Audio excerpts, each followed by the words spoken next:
Nightmare Alley. So this is a new project by Guillermo del Toro, the brilliant mind behind things like Pan's Labyrinth, Pacific Rim and Hellboy. The good ones, that is. And despite your opinions on those films, I think they have one thing that they all share in common, and it's that they looked fantastic.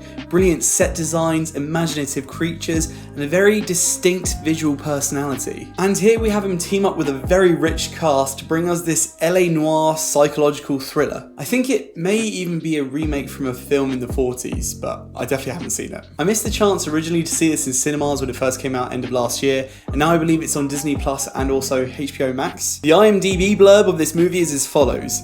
An ambitious carny with a talent for manipulating people with a few well-chosen words hooks up with a female psychologist who is even more dangerous than he is. It's a very basic description of this movie, and whilst it is true, it also isn't really applicable until about halfway through this movie. This film is 2.5 hours, and I think the biggest problem this film had going for it was that it didn't need to be this long. The story itself just feels so lost early on in this film that I just wasn't understanding where it was trying to go. I mean, we should probably start off with the positives, and I think that is that this is a brilliant looking film. It's 50-50 between creepy carnival sets and posh, expensive penthouse suites, and the sets are just awesome. The carnival designs were great, and every shot just felt like you had 100 different things you could look at if you just paused at any time. It was creepy and very much what you'd expect coming from the man that did Pan's Labyrinth. And it's also a wonderful cast here. Bradley Cooper plays the main character,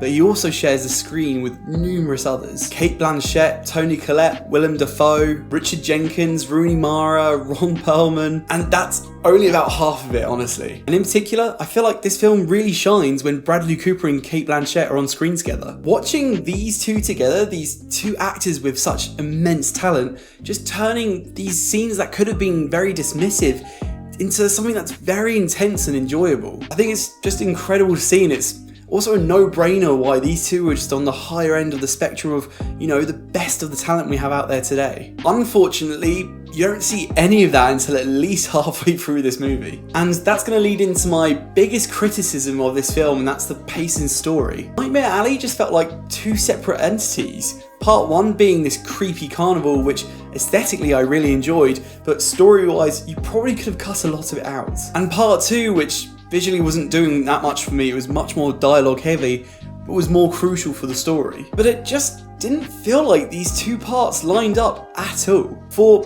2.5 hours, there's surprisingly little character depth here. Bradley Cooper's character almost feels like a self-insert video game character for the first hour of the film. And then there's just quite a few choices in the story made by characters that don't really make that much sense. So unfortunately, watching all these great performances, it doesn't really do all that much because we're not rooting for any of the characters and we don't really care about any of these guys. The movie does wrap up well and I like where it finished, but you could have easily taken 30 minutes out of this and still produced the same result. As far as recommending this, I've really struggled to do so.